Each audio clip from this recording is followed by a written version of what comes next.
Hoje, gente, vou aqui lavar as vasilhas sujas, tá? Eu vou avisar pra vocês. Quem ainda não assistiu a parte 1, assiste. Já deixei aí. No caso, eu vou lavar tudo.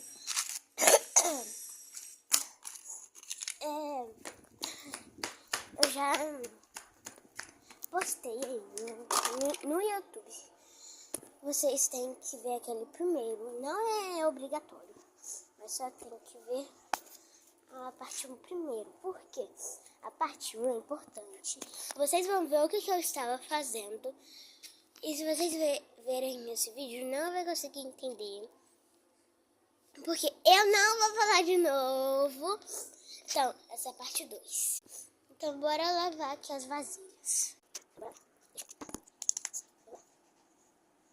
Então, bora lá, gente.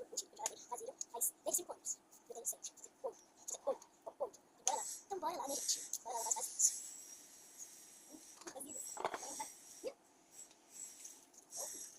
A verde não faz pão. Vamos lá,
gente. Agora a gente vai secar as vasilhas.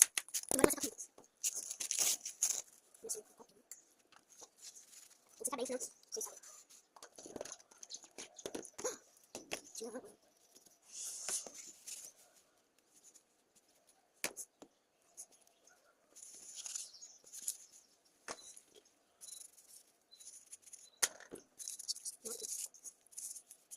Na hora que eu fiz, eu tava vendo as ondas.